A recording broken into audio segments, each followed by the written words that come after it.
اعوذ باللہ من الشیطان الرجیم، بسم اللہ الرحمن الرحیم۔ وَيَوْمَ يَحْشُرُهُمْ جَمِيعًا ثُمَّ يَقُولُ لِلْمَلَائِكَةِ أَهَؤُلَاءِ إِيَّاكُمْ كَانُوا يَعْبُدُونَ قَالُوا سُبْحَانَكَ أَنْتَ وَلِيُّنَا مِنْ دُونِهِمْ بَلْ كَانُوا يَعْبُدُونَ الْجِنَّ أَكْثَرُهُمْ بِهِمْ مُؤْمِنُونَ فَالْيَوْمَ لَا يَمْلِكُ بَعْضُكُمْ لِبَعْضٍ نَفْعًا وَلَا ضَرًّا وَنَقُولُ لِلَّذِينَ ظَلَمُوا ذُوقُوا عَذَابَ النَّارِ الَّتِي كُنْتُمْ بِهِ تُكَذِّبُونَ وَإِذَا تُتْلَىٰ عَلَيْهِمْ آيَاتُنَا بَيِّنَاتٍ قَالُوا مَا هَٰذَا إِلَّا رَجُلٌ يُرِيدُ أَن يَصُدَّكُمْ عَمَّا كَانَ يَعْبُدُ آبَاؤُكُمْ وَقَالُوا مَا هَٰذَا إِلَّا إِفْكٌ مُفْتَرًى وَقَالَ الَّذِينَ كَفَرُوا لِلْحَقِّ لَمَّا جَاءَهُمْ إِنْ هَٰذَا إِلَّا سِحْرٌ مُّبِينٌ وَمَا آتَيْنَاهُم مِّن كُتُبٍ يَدْرُسُونَهَا وَمَا أَرْسَلْنَا إِلَيْهِمْ قَبْلَكَ مِن نَّذِيرٍ وَكَذَّبَ الَّذِينَ مِن قَبْلِهِمْ وَمَا بَلَغُوا مِعْشَارَ مَا آتَيْنَاهُمْ فَكَذَّبُوا رُسُلِي فَكَيْفَ كَانَ نَكِيرِ قُلْ إِنَّمَا أَعِظُكُم بِوَاحِدَةٍ أَن تَقُومُوا لِلَّهِ مَثْنَىٰ وَفُرَادَىٰ ثُمَّ تَتَفَكَّرُوا مَا بِصَاحِبِكُم مِّن جِنَّةٍ إِنْ هُوَ إِلَّا نَذِيرٌ لَّكُمْ بَيْنَ يَدَيْ عَذَابٍ شَدِيدٍ قُلْ مَا سَأَلْتُكُم مِّنْ أَجْرٍ فَهُوَ لَكُمْ إِنْ أَجْرِيَ إِلَّا عَلَى اللَّهِ وَهُوَ عَلَىٰ كُلِّ شَيْءٍ شَهِيدٌ قُلْ إِنَّ رَبِّي يَقْذِفُ بِالْحَقِّ عَلَّامُ الْغُيُوبِ قُلْ جَاءَ الْحَقُّ وَمَا يُبْدِئُ الْبَاطِلَ وَمَا يُعِيدُ قُلْ إِنْ ضَلَلْتُ فَإِنَّمَا أَضِلُّ عَلَىٰ نَفْسِي وَإِنْ اهْتَدَيْتُ فَبِمَا يُوحَىٰ إِلَيَّ رَبِّي إِنَّهُ سَمِيعٌ قَرِيبٌ وَلَوْ تَرَىٰ إِذْ فَزِعُوا فَلَا فَوْتَ وَأُخِذُوا مِن مَّكَانٍ قَرِيبٍ وَقَالُوا آمَنَّا بِهِ وَأَنَّىٰ لَهُمُ الثَّنَاءُ مِن مَّكَانٍ بَعِيدٍ وَقَدْ كَفَرُوا مِن قَبْلُ وَيَقْذِفُونَ بِالْغَيْبِ مِن مَّكَانٍ بَعِيدٍ وَحِيلَ بَيْنَهُمْ وَبَيْنَ مَا يَشْتَهُونَ كَمَا فُعِلَ بِأَشْيَاعِهِم مِّن قَبْلُ إِنَّهُمْ كَانُوا فِي شَكٍّ مُّرِيبٍ۔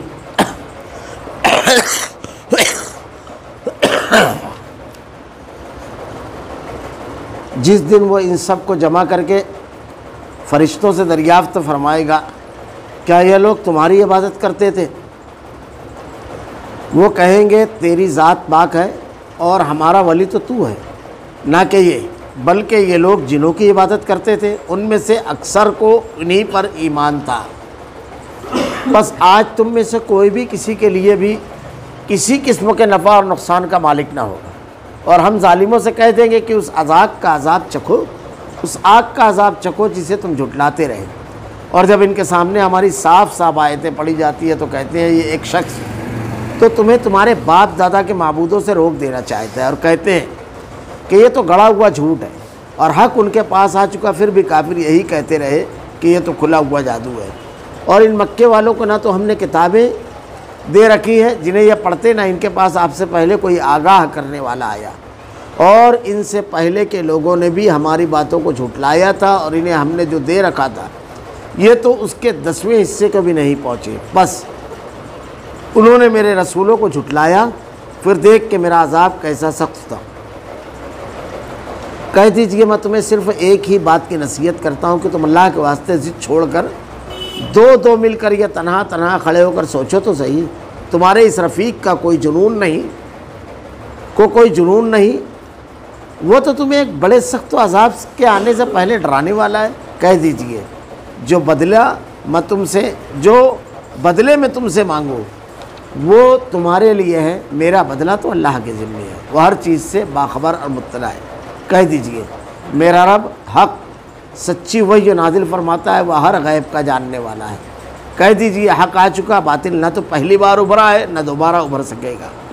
کہہ دیجئے اگر میں بہک جاؤں تو میرے بہکنے کا وبال مجھ پر ہی ہے، اگر میں راہ ہدایت پر ہوں تو بسبب اس وحی کے جو میرا پروردگار مجھے کرتا ہے وہ بڑا سننے اور بہت ہی قریب ہے۔ اگر آپ وہ وقت ملاحظہ کریں جب یہ کفار گھبرائے پھریں گے، پھر نکل بھاگنے کی کوئی صورت نہ ہوگی، اور قریب کی جگہ سے گرفتار کر لیے جائیں گے، اس وقت کہیں گے ہم اس قرآن پر ایمان لائے، لیکن اس قدر دور جگہ سے کیسے ہاتھ پہنچ سکتا ہے؟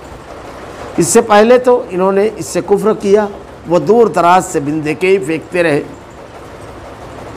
ان کی چاہتوں اور ان کے درمیان پردہ حائل کر دیا گیا، جیسے اس سے پہلے ان جیسوں کے ساتھ کیا گیا۔ وہ بھی انہی کی طرح شک و تردد میں پڑے ہوئے تھے۔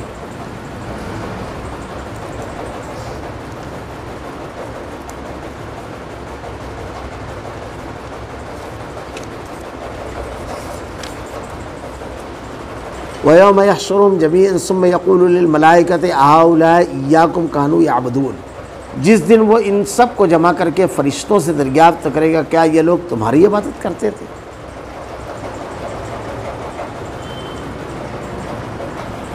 یہ قیامت کا منظر اللہ رب العالمین ارشاد فرما رہا ہے، جیسے جو لوگ دنیا کے اندر اللہ کے پیغام کو، اللہ رب العالمین کے دین کو چھوڑ کر دوسرے ضابطوں کو مانتے ہیں، اور اللہ رب العالمین نے ہدایت کے لیے انبیاء کرام کو نازل فرمایا اور آسمان سے وحی نازل فرمائی قرآن اور نبی کی تعلیمات، اس کو چھوڑ کر باپ دادا کے طریقے یا مختلف بڑوں کے طریقے کے پیچھے لگ گئے، تو قیامت کے روز ابھی پیچھے منظر گزرا کہ وہ آپس میں ایک دوسرے سے گفتگو کریں گے، ایک دوسرے کو الزام ڈالیں گے، ایک دوسرے سے سوال و جواب کریں گے، پھر وہ دونوں مل کر کے یا ان سے جو گمراہ ہوئے ہوں گے وہ لوگ اللہ سے ہم کلام ہوں گے۔ یہ تمام چیزوں کے ساتھ ساتھ اب یہ معاملہ کہ قیامت کو روز جن کی پوجا اور عبادت کی جاتی ہے، جن کو اللہ کا ساجی اور شریک کر کے پکارا جاتا ہے، مخلوقات میں سے ایک مخلوق ہے فرشتے۔ فرشتوں کے بارے میں قرآن و حدیث میں اللہ تعالیٰ نے بیان فرمایا ہے کہ اللہ رب العالمین کے یہ ایسی برگزیدہ مخلوق ہے جن کے اندر اللہ رب العالمین نے نافرمانی کا جذبہ نہیں رکھا ہے، اور مختلف امور اللہ رب العالمین نے ان کے ذمے کی ہے، اور اللہ رب العالمین نے ان کو نور سے پیدا کیا، اور جنوں کو آگ سے پیدا کیا، اور انسانوں کو مٹی سے اللہ تعالیٰ نے پیدا کیا۔ اللہ رب العالمین نے فرشتوں کے بارے میں مختلف چیزیں جو بیان فرمائی ہے قرآن میں، احادیث میں اللہ تعالیٰ نے جو اللہ کے نبی نے جو بیان فرمایا ہے کہ فرشتے جو ہیں ان کے مختلف کام ہیں۔ کسی کا کام ہے روح کو قبض کرنا، کوئی بارش کی ذمہ داری اللہ تعالیٰ نے دی ہے، کچھ ہیں جو بندے مومن کے لیے دعا کرتے ہیں، ہر وقت یہ تسبیح میں اور اللہ رب العالمین کی بڑائی اور اللہ کی کبریائی بیان کرتے ہیں، اللہ رب العالمین کے سامنے ہر وقت سرو سجود ہوتے ہیں، ہر وقت اللہ کی عبادت میں لگے رہتے ہیں، کبھی نافرمانی نہیں کرتے ہیں۔ اللہ تعالیٰ ان سے پوچھے، ان کے بارے میں مختلف عقیدے ہیں، تو پوچھے گا ان سے جس دن ان سب کو جمع کر کے فرشتوں سے دریافت کرے گا کیا یہ لوگ تمہاری عبادت کرتے ہیں؟ فرشتے کیا جواب دیں گے؟ قالوا سبحانک انت ولینا من دونہم بل كانوا یعبدون الجن اکثرهم بہم مؤمنون، وہ کہیں گے نہیں، تیری ذات پاک ہے، رب العالمین کی ذات پاک ہے ہر قسم کے شرک سے کہ اس کے ساتھ پکارا جائے، اس کے علاوہ کسی اور کو پکارنے کا اس نے کبھی نہیں کہا ہے۔ اللہ نے کیا کہا؟ مشرکین مکہ کے عقیدے کو نقل کرتے ہوئے قرآن میں سورہ یونس میں وَيَقُولُونَ هَؤُلَاءِ شُفَعَاؤُنَا عِندَ اللَّهِ قُلْ أَتُنَبِّئُونَ اللَّهَ بِمَا لَا يَعْلَمُ فِي السَّمَاوَاتِ وَلَا فِي الْأَرْضِ سُبْحَانَهُ وَتَعَالَىٰ عَمَّا يُشْرِكُونَ، یہ کہتے ہیں کہ ہمارے سفارشی ہیں اللہ کے پاس۔ وَيَقُولُونَ هَؤُلَاءِ شُفَعَاؤُنَا عِندَ اللَّهِ قُلْ أَتُنَبِّئُونَ اللَّهَ بِمَا لَا يَعْلَمُ فِي السَّمَاوَاتِ وَلَا فِي الْأَرْضِ، زمین اور آسمان کے درمیان ایک ایسی بات تم بتا رہے ہو جو اللہ رب العالمین نے نہیں بیان کی، زمین اور آسمان کے درمیان بالکل نئی بات۔ اللہ رب العالمین نے ارشاد فرماتا ہے قالوا سبحانک، اللہ تعالیٰ ارشاد فرماتا ہے وَيَقُولُونَ هَؤُلَاءِ شُفَعَاؤُنَا عِندَ اللَّهِ قُلْ أَتُنَبِّئُونَ اللَّهَ بِمَا لَا يَعْلَمُ فِي السَّمَاوَاتِ وَلَا فِي الْأَرْضِ سُبْحَانَهُ وَتَعَالَىٰ عَمَّا يُشْرِكُونَ، اللہ بری ہے، پاک ہے تمہارے شرک سے۔ تو اللہ رب العالمین کی پاکی بیان کرنے کے بعد ہمارا ولی تو تو ہے، نہ کہ یہ ہمارا مددگار فرشتوں کا کون ہے؟ اللہ کے برگزیدہ ترین مخلوق فرشتے، وہ کہتے ہیں کہ ہمارا ولی تو ہے۔ اس کے بعد بلکہ یہ لوگ جنوں کی عبادت کرتے تھے، ان میں اکثر کو انہی پر ایمان تھا۔ ان کی حقیقت فرشتے بیان کریں گے کہ انہی پر ان لوگوں کا ایمان تھا۔ جنوں کے بارے میں بہت سارے لوگ بناتے ہیں نا عقیدہ، وہ مشکلات سے بچاتے ہیں، ان سے مدد حاصل کرتے ہیں۔ یہ اللہ رب العالمین قیامت کے روز یہ سب ہو رہا ہے۔ فَالْيَوْمَ لَا يَمْلِكُ بَعْضُكُمْ لِبَعْضٍ نَفْعًا وَلَا ضَرًّا، پس آج تم میں سے کوئی بھی کسی کے لیے کسی قسم کے نفع اور نقصان کا مالک نہیں۔ وَنَقُولُ لِلَّذِينَ ظَلَمُوا ذُوقُوا عَذَابَ النَّارِ الَّتِي كُنتُم بِهَا تُكَذِّبُونَ، اور ہم ظالموں سے کہہ دیں گے کہ اس عذاب کا، اس کا آگ کا عذاب چکھو جس کو تم جھٹلاتے تھے۔ قیامت کے روز کسی بھی نفع اور نقصان کے مالک نہیں ہوں گے یہ، جو فیصلے کا دن ہے۔ رب العالمین کے سامنے جب حاضری ہوگی تو دنیا کے اندر بھی نفع اور نقصان کے مالک نہیں ہے، اور مرنے کے بعد بھی۔ یہ کون کہہ رہا ہے؟ اللہ رب العالمین۔ اب کسی کے بارے میں یہ عقیدہ بنا لیا جائے کہ وہ نفع اور نقصان کا مالک ہے، یہ صریح طور پر یہ عقیدہ اللہ رب العالمین کی نازل کردہ کتاب اور شریعت کے خلاف ہے۔ اسی لیے اس کی بڑی وضاحت بیان کی گئی ہے۔ اللہ کے نبی صلی اللہ علیہ وسلم اپنے تمام اہل خانہ کو کہتے ہیں کہ میں وہاں تمہارے کوئی کام نہ آ سکوں گا۔ صحابہ کرام جو سادات اولیاء ہیں، اللہ کے نبی ارشاد فرماتے ہیں کہ دیکھو تم مجھ سے اس حالت میں مت ملنا روز محشر کہ کسی کے کاندھے پر بکری بلبلا رہی ہو، کسی کے کاندھے پر اونٹ، یعنی کسی کا مال اگر تم غصب کیے ہو تو میں تمہارے کوئی کام نہ آ سکوں گا۔ حضرت ابراہیم علیہ السلام کا واقعہ بڑا مشہور ہے، یہ روایت بڑی مشہور ہے کہ آپ قیامت کو روز اللہ رب العالمین سے درخواست کریں گے کہ اللہ تو نے مجھ سے کہا تھا کہ مجھ کو رسوا نہیں کرے گا۔ اس سے بڑی رسوائی کیا ہے کہ تمام کائنات کے لوگ موجود ہیں اور میرا باپ جہنم میں ڈالا جائے۔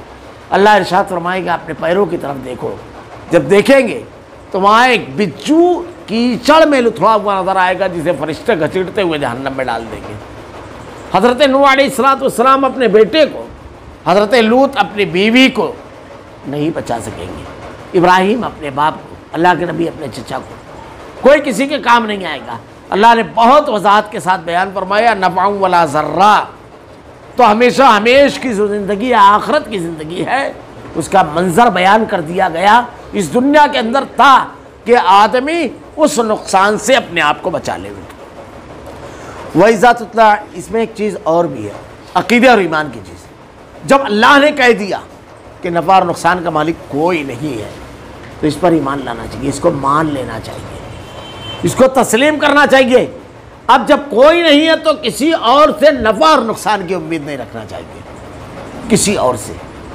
ساری کائنات کا خالق و مالک اللہ ہے۔ اللہ کے نبی نے ارشاد فرمایا قیامت کے روز کوئی بھی شخص جنت میں اپنے عمل کی وجہ سے نہیں جائے گا، بلکہ جس پر اللہ رحم فرمائے۔ حضرت عائشہ صدیقہ ام المومنین پوچھتی ہیں اللہ کے نبی سے کہ اللہ کے رسول صلی اللہ علیہ وسلم آپ بھی؟ آپ نے ارشاد فرمایا ہاں میں بھی، اور مجھ کو امید ہے کہ اللہ رب العالمین مجھ پر رحم فرمائے گا، کیونکہ اللہ تعالیٰ نے تو وعدہ بھی کر لیا، اللہ تعالیٰ نے تو اعلان کیا ان کے بارے میں لِیَغْفِرَ لَكَ اللَّهُ مَا تَقَدَّمَ مِن ذَنبِكَ وَمَا تَأَخَّرَ، تیری اگلی اور پچھلی تمام غلطیوں کو میں نے بخش دیا، معاف کر دیا۔ صحابہ کرام کے بھی بارے میں اللہ تعالیٰ نے ارشاد فرمایا۔ لیکن قیامت کا جو منظر ہے آدمی کے دل میں راسخ اور صحیح ڈھنگ سے بیٹھ جائے تو اللہ کی عظمت اس کے دل میں بیٹھ جائے اور اللہ رب العالمین کے نافرمانی سے اپنے آپ کو بچے، کیونکہ عذاب سے کوئی بچا نہیں سکے گا، اور اللہ تعالیٰ کو راضی کرنے کی کوشش کرے کیونکہ انعام اللہ ہی دے گا۔ تو اللہ تعالیٰ کہتا ہے کہ قیامت کے روز کوئی نفع اور نقصان کا مالک نہیں ہے اللہ کے سوا، تو جب وہی ہے تو اسی کو راضی کرنے اور اسی کی ناراضگی سے بچنے میں پوری زندگی آدمی لگا دے گا۔ وَإِذَا تُتْلَىٰ عَلَيْهِمْ آيَاتُنَا بَيِّنَاتٍ قَالُوا مَا هَٰذَا إِلَّا رَجُلٌ يُرِيدُ أَن يَصُدَّكُمْ عَمَّا كَانَ يَعْبُدُ آبَاؤُكُمْ وَقَالُوا مَا هَٰذَا إِلَّا إِفْكٌ مُفْتَرًا، اور جب ان کے سامنے ہماری صاف صاف آیتیں پڑھی جاتی ہیں تو کہتے ہیں کہ یہ ایک شخص تو تمہیں تمہارے باپ دادا کے معبودوں سے روک دینا چاہتا ہے۔ جملہ دیکھیے، اور یہیں پر عقیدے کی اور دین کی اور ذات حیات کی اور صراط مستقیم کی گتھی بھی کھل جاتی ہے جملے میں۔ اللہ رب العالمین نے اس کتاب ہدایت میں مشرکین کی باتیں نقل کی ہے لیکن ہماری ہدایت کا پیغام دے دیا ہے۔ ان کے جملوں پر غور کیجئے، یہ ایک شخص تو تمہیں تمہارے باپ دادا کے معبودوں سے روک دینا چاہتے ہیں اور کہتے ہیں کہ یہ تو گھڑا ہوا جھوٹ ہے، حق تو ان کے پاس آ چکا، پھر بھی کافر یہی کہتے رہے یہ تو کھلا ہوا جادو ہے۔ ان کے باپ دادا کو اللہ نے نبوت دی تھی، انہوں نے جب بتایا اپنی قوم کے لوگوں کو تو کیا اللہ کا پیغام کر کے بتایا؟ ان کے باپ دادا نے ان کو بتایا، ان کے باپ دادا نے ان کو بتایا، ان کے باپ دادا نے ان کو بتایا۔ حضرت یوسف علیہ السلام نے کہا یا صاحبی السجن ارباب متفرقون خیر ام اللہ الواحد القہار، یہ تو نام ہے جو تمہارے باپ دادا نے رکھ لیا ہے۔ ایسے ہی اللہ نے اگر ہدایت کی ذمہ داری دے کر کے، ہدایت کا پیغام دے کر کے کسی کو نہیں بھیجا ہے اور اس کے پیچھے کوئی لے کر کے جا رہا ہے تو سمجھ لیجئے وہ صراط مستقیم کی طرف نہیں لے جا رہا ہے۔ صراط مستقیم کی طرف آنے کا مطلب اللہ کے نازل کردہ دین جو اللہ نے انبیاء پر نازل کیا اور آخری نبی محمد رسول اللہ صلی اللہ علیہ وسلم پر اس کو پورا کر دیا، اگر وہ ہے تو سمجھ لیجئے کہ ہم ہدایت کی طرف ہیں۔ تو کس سے روک رہے ہیں؟ باپ دادا کے طریقوں نہ چھوڑو۔ وما آتیناہم من کتب یدرسونہا وما ارسلنا الیہم قبلک من نذیر، اور ان مکہ والوں کو نہ تو ہم نے کتاب دے رکھی ہے جنہیں یہ پڑھتے، نہ ان کے پاس آپ سے پہلے کوئی آگاہ کرنے والے آئے۔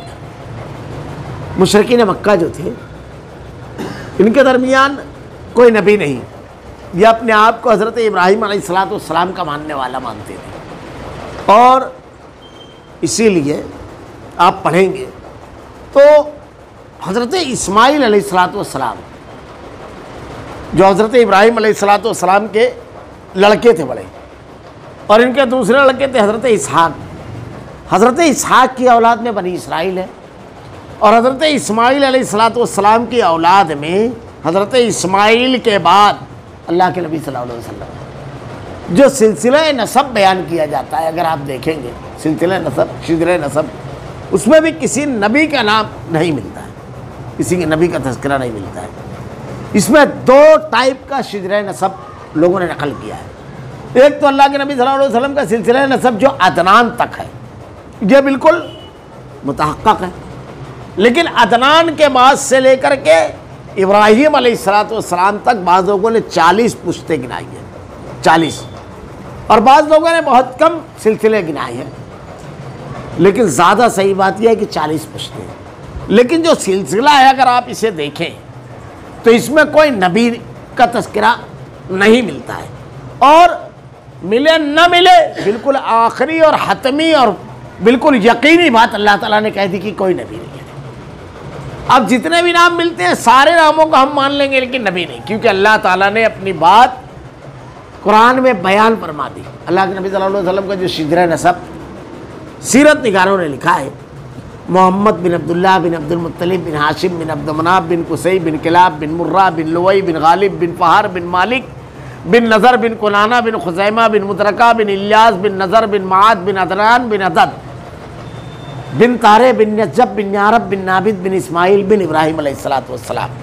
تو یہ عدنان کے بعد سے جو سلسلہ نسب ہے یہ میں نے انتہائی مختصر والا بتایا ہے، لیکن بعض لوگوں نے 40 پشتیں اس میں بیان کی ہیں۔ تو اس میں دیکھیے کہ جتنے بھی لوگوں کا تذکرہ آیا یہ اللہ کے نبی صلی اللہ علیہ وسلم کیا اجداد تھے۔ اللہ تعالیٰ نے کوئی نبی نہیں اور کوئی کتاب بھی نہیں بھیجی، ان سے پہلے کے لوگوں نے ہماری باتوں کو جھٹلایا تھا، اور انہیں جو ہم نے دے رکھا تھا یہ تو اس کے 10ویں حصے کو بھی نہیں پہنچے۔ یعنی ان سے پہلے کی جو قومیں تھیں، جو لوگ تھے، ان لوگوں نے بھی اللہ کے پیغام کو اور انبیاء کرام کی تعلیمات کو جھٹلایا، لیکن ان کا معاملہ یہ تھا کہ ان کو میں نے حکومت دی تھی۔ اللہ تعالیٰ ارشاد فرماتا ہے ان کو حکومت ملی تھی، طاقت تھی، اختیار تھا، ان کے گروہ بہت بڑے بڑے جتھے تھے، ان کا 10واں حصہ بھی ان کے پاس نہیں ہے۔ یہ جو انکار کر رہے ہیں ان کا 10واں حصہ بھی نہیں ہے۔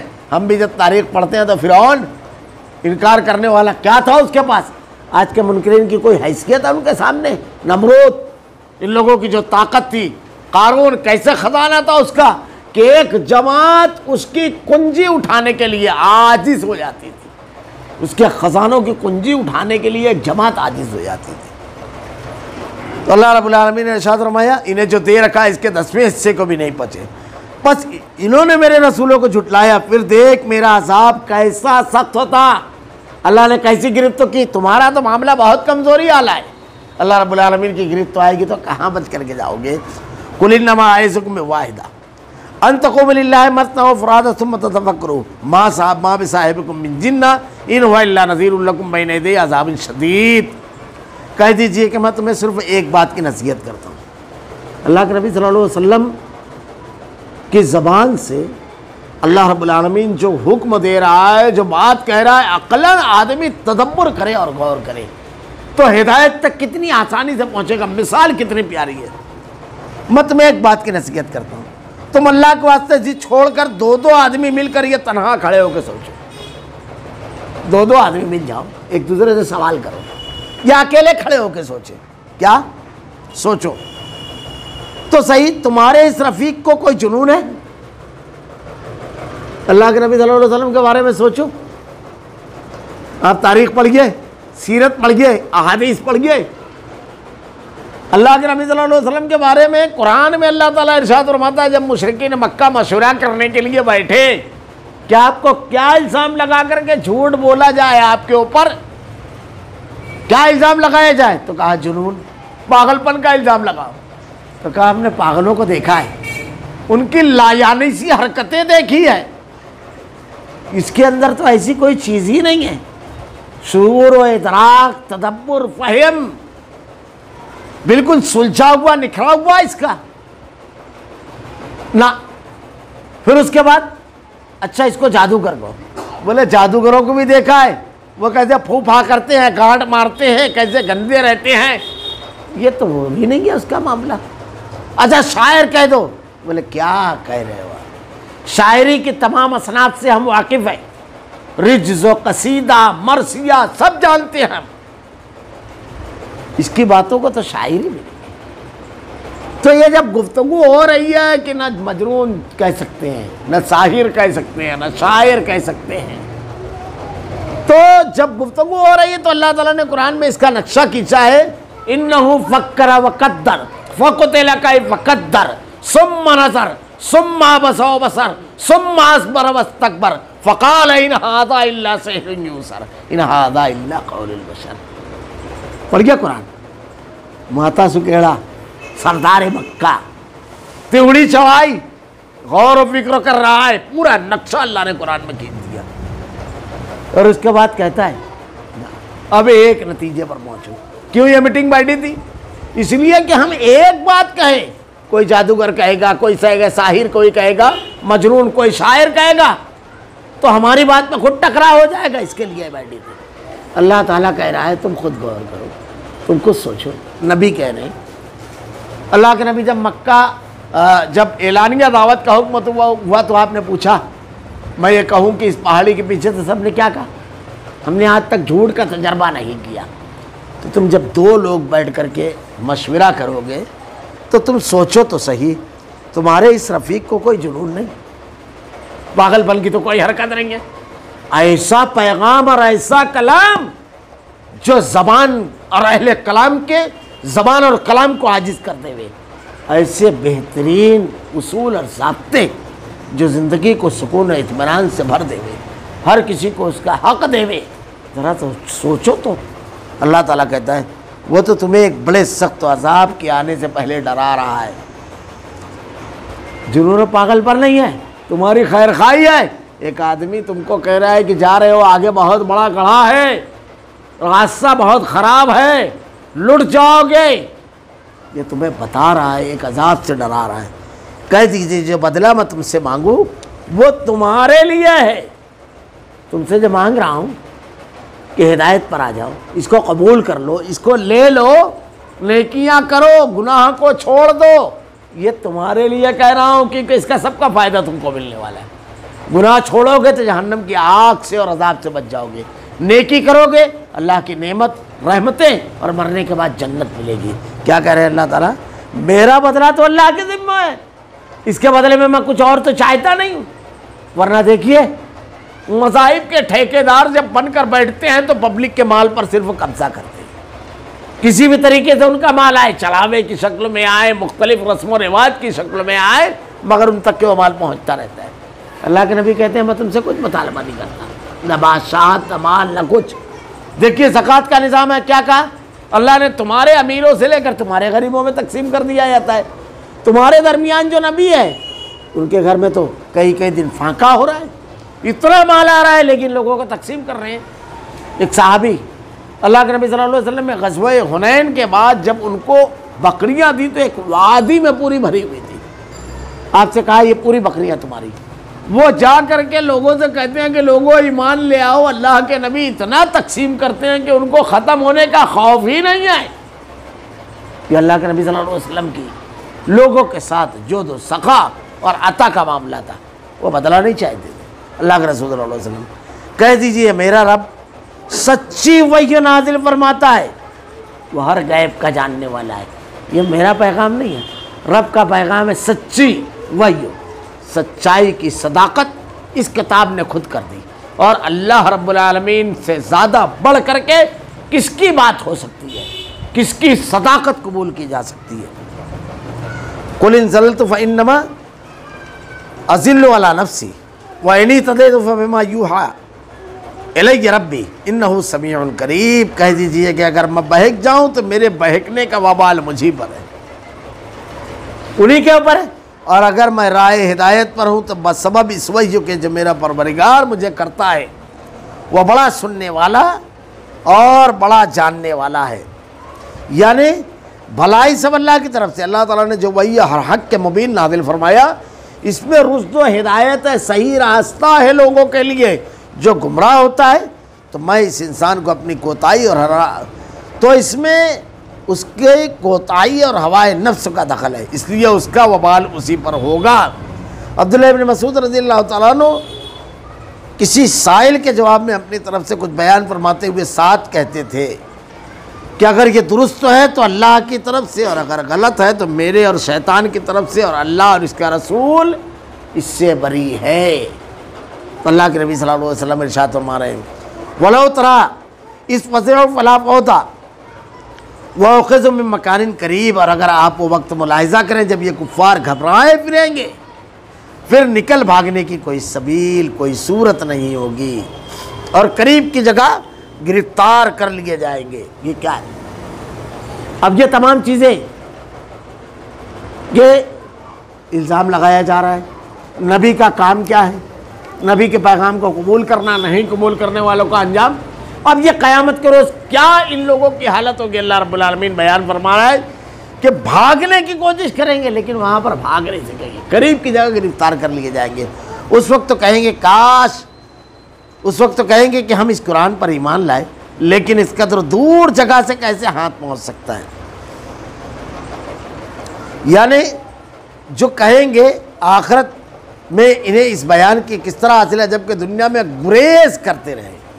گویا آخرت میں آدمی کے ایمان کے لیے دنیا کے مقابلے میں دور کی جگہ ہے، بہت دور کی بات۔ اب ختم ہو گئی بات، اب جو تم کر رہے ہو کہ اب ایمان لائے، کوئی فائدہ نہیں ہے۔ بلکہ اگر کوئی شخص ایسے وقت توبہ کرتا ہے اور ایمان لاتا ہے جب بالکل سکرات کی حالت میں ہے، اس کے ہاتھ سے معاملہ نکل چکا ہے، اور اس کا ایمان کسی فائدے کا نہیں ہے۔ حضرت موسیٰ علیہ السلام بار بار فرعون کو دعوت دیتے رہے، بار بار کیا کہا؟ ایمان نہیں قبول کیا۔ وعدہ کر کے مکر جاتے تھے جب کوئی عذاب آتا تھا، اور اس کے بعد جب یہ ڈوبنے لگا تو کیا کہتا ہے کہ میں ایمان لایا بنی اسرائیل کے رب پر۔ تو اللہ تعالیٰ ارشاد فرماتا ہے فَالْيَوْمَ نُنَجِّيكَ بِبَدَنِكَ لِتَكُونَ لِمَنْ خَلْفَكَ آیَةً۔ ہرگز نہیں، آج تجھے نہیں، تیرے جسم کو نجات دیں گے اور لوگوں کے لیے دیدہ عبرت بنا دیں گے۔ قرآن میں بھی اللہ نے ارشاد فرمایا حَتَّىٰ إِذَا حَضَرَ أَحَدَهُمُ الْمَوْتُ، جب نرخرے میں موت آ جائے تو پھر کوئی فائدہ نہیں۔ یہ تو یہاں، اور آخرت میں اقرار کریں گے تو اللہ رب العالمین کیا ارشاد فرمائے گا؟ اس سے پہلے تو انہوں نے اس سے کفر کیا اور دور دراز سے بن دیکھے ہی پھینکتے رہے۔ پہلے تو آپ نے انکار کیا، اللہ رب العالمین پہلے ہی کہا تمام چیزوں کا جاننے والا ہے، ان کی چاہتوں اور ان کے درمیان پردہ حائل کر دیا گیا، جیسا کہ اس سے پہلے بھی ان جیسوں کے ساتھ کیا گیا، یہ بھی انہی طرح شک اور تردد میں پڑے ہوئے ہیں۔ اللہ رب العالمین نے ان لوگوں کو اس گناہ کی وجہ سے، اللہ کے حکم کو نہ ماننے کی وجہ سے جو ان کا نقصان ہوا اس کو بیان فرما رہا ہے کہ اس کی وجہ سے ہدایت نہ قبول کرنے کے لیے جو بیچ میں پردہ حائل ہو گیا، جس کی وجہ سے اللہ رب العالمین کی گرفت آئی، جس کی وجہ سے اللہ رب العالمین کا پکڑ آئی، اور قیامت کے روز کا جو معاملہ ہوگا وہ یہ ہوگا۔ قیامت کے روز کا معاملہ کچھ اس طرح ہوگا اس لیے اب معائنہ عذاب کے بعد ان کا ایمان کسی بھی طرح بھی قبول نہیں ہو سکتا۔ اسی لیے حضرت قتادہ فرماتے ہیں کہ ریب اور شک سے بچو۔ جو شک کی حالت میں فوت ہوا اسی حالت میں اٹھے گا، اور جو یقین پر مریا قیامت والے دن یقین ہی پر اٹھے گا۔ اللہ رب العالمین نے نافرمانوں، انکار کرنے والوں کا انجام اور اقرار کرنے والوں کا انعام، انکار کرنے والوں کے لیے سمجھانے کے لیے دلیلیں اور اقرار کرنے والوں کی یقین کی چیزیں سب کو بیان کر دیا۔ یہ بڑا رحم و کرم ہے۔ اب اگر اس کے باوجود اگر کوئی شخص نہیں آتا ہے، نہیں مانتا ہے، نہیں تسلیم کرتا ہے، وہ سراپا گھاٹے اور نقصان میں ہے۔ اللہ رب العالمین سے دعا ہے کہ رب العالمین ہدایت کے قبول کرنے کی جتنی رکاوٹیں ہیں رب العالمین ہماری سب سے حفاظت فرما۔ رب العالمین تیری نازل کردہ ہدایت اور تیرے نبی کی بتائی ہوئی تعلیمات کے مطابق زندگی گزارنے کی توفیق دے۔ جب تیری ہدایت سامنے آئے رب العالمین سینہ کھول دے، سمع و طاعت کا جذبہ پیدا فرما رب العالمین۔ الہ العالمین ہمارا خاتمہ ایمان پر فرما۔ ربنا لا تزغ قلوبنا بعد إذ هديتنا وهب لنا من لدنك رحمة إنك أنت الوهاب۔ سبحانك اللهم وبحمدك أشهد أن لا إله إلا أنت أستغفرك وأتوب إليك۔